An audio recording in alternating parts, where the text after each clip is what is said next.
The Gormangast Trilogy by Mervyn Peake. Book 1. Titus Groan. Meanwhile.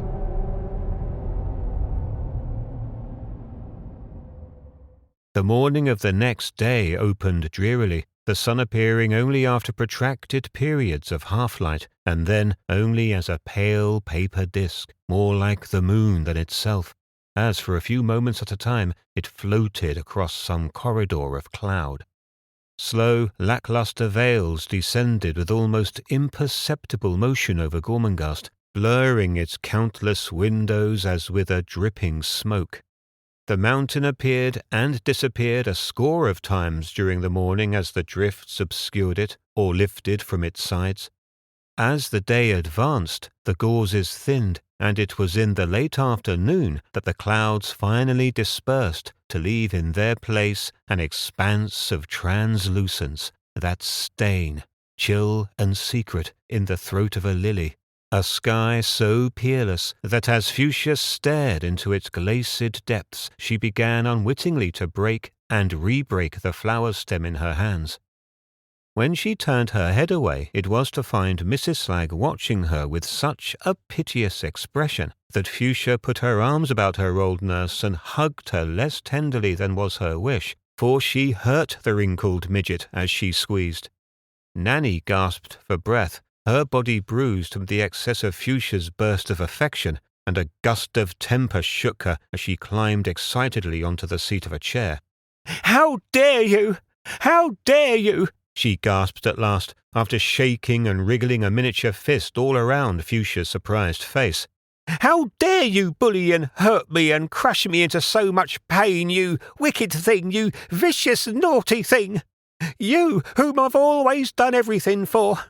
You, whom I washed and brushed and dressed and spoilt and cooked for you since you were the size of a slipper! You—" The old woman began to cry, her body shaking underneath her black dress like some sort of jerking toy. She let go of the rail of the chair, crushed her fists into her tearful, bloodshot eyes, and forgetting where she was about to run to the door, when Fuchsia jumped forward and caught her from falling. Fuchsia carried her to the bed and laid her down. "Did I hurt you very much?"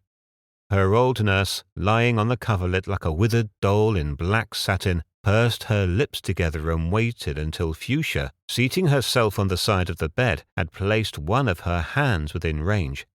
Then her fingers crept forward, inch by inch over the eiderdown, and with a sudden grimace of concentrated naughtiness, she smacked Fuchsia's hand as hard as she was able.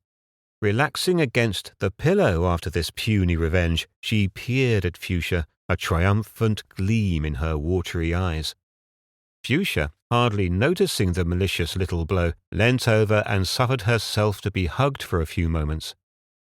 "Now, you must start getting dressed," said Nanny Slag. "You must be getting ready for your father's gathering, mustn't you? It's always one thing or another. Do this, do that, and my heart in the state it is. Where will it all end? And what will you wear today?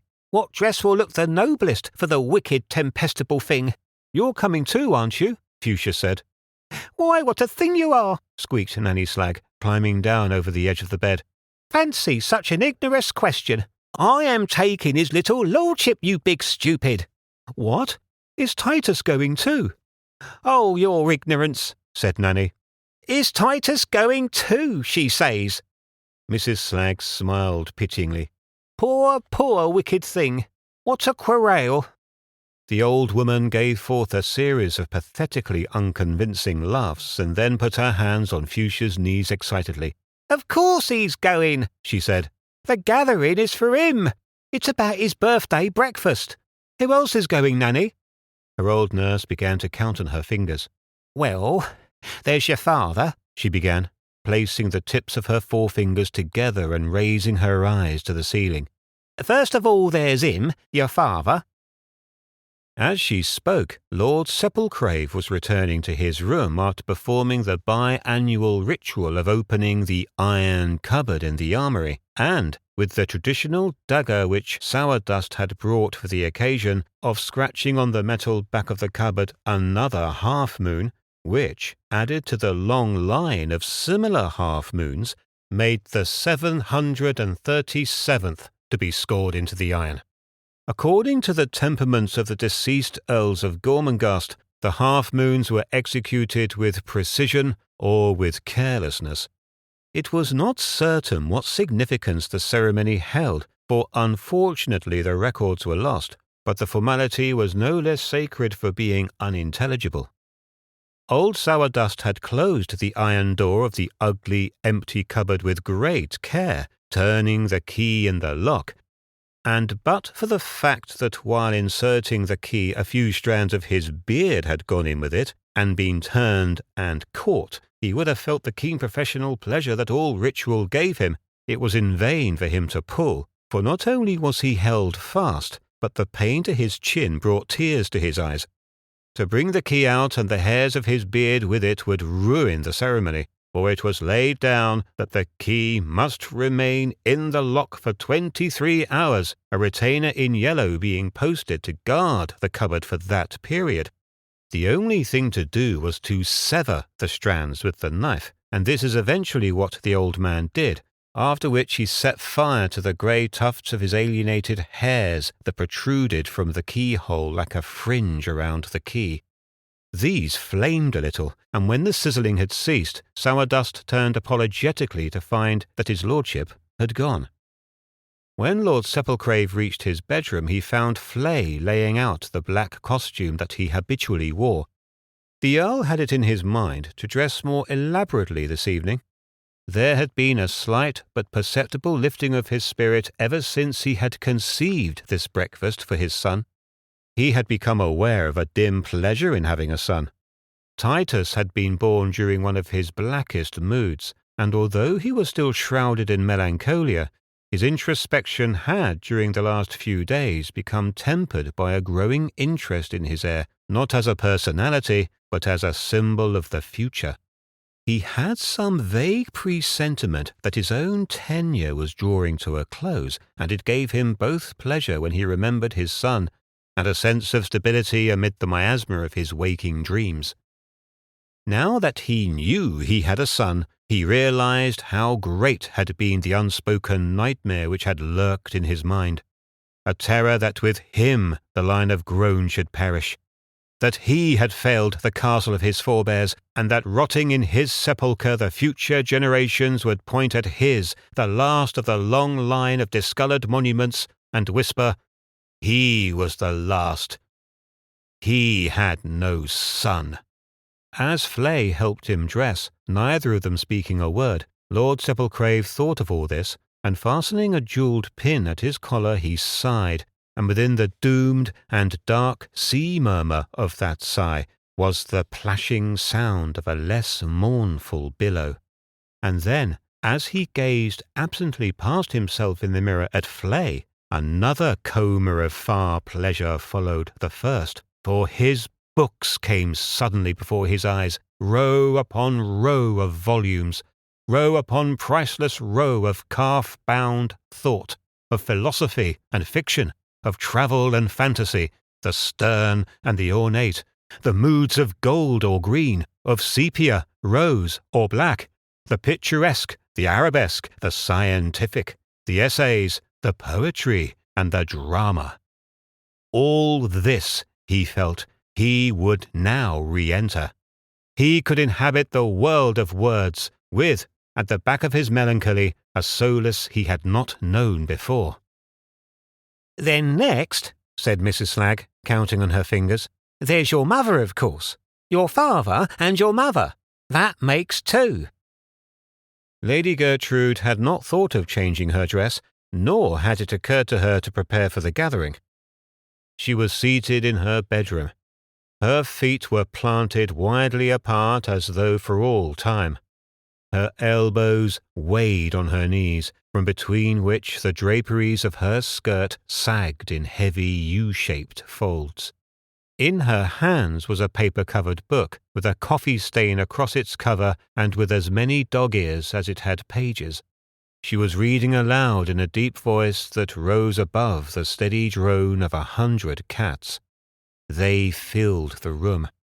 whiter than the tallow that hung from the candelabra or lay broken on the table of birdseed, whiter than the pillows on the bed.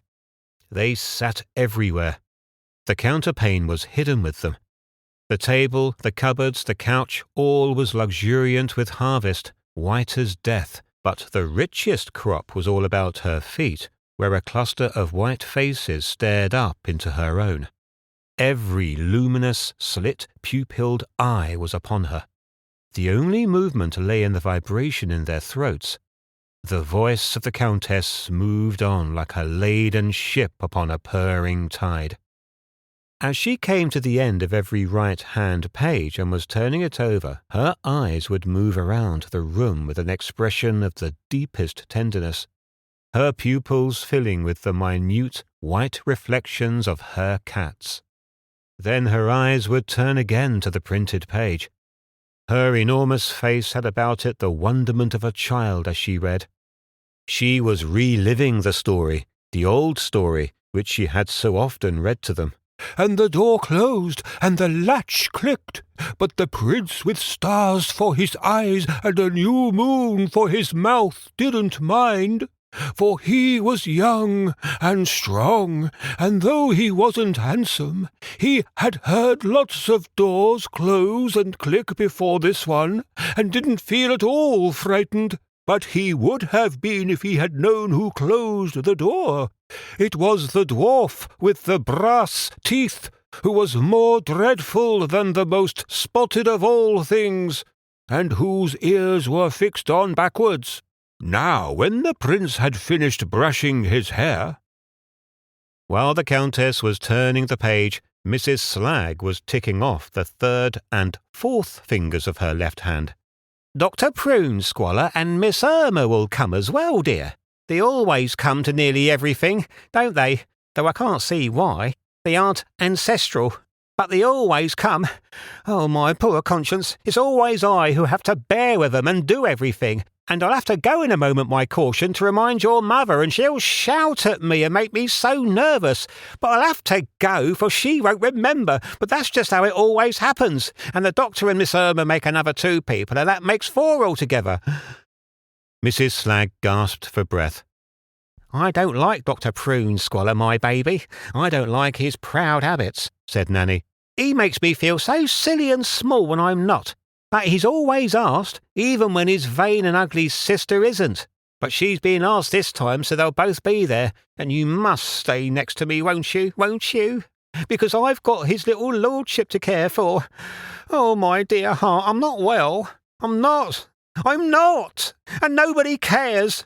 Not even you. Her wrinkled hand gripped at Fuchsia's. You will look after me? Yes, said Fuchsia. But I like the doctor. Fuchsia lifted up the end of her mattress and burrowed beneath the feather-filled weight until she found a small box. She turned her back on her nurse for a moment and fastened something around her neck. And when she turned again, Mrs Slagg saw the solid fire of a great ruby hung beneath her throat. You must wear it today, Mrs Slagg almost screamed. Today, you naughty thing, when everyone's there. You will look as pretty as a flowering lamb, my big untidy thing. No, Nanny, I won't wear it like that. Not when it's a day like today. I shall wear it only when I'm alone, or when I meet a man who reverences me.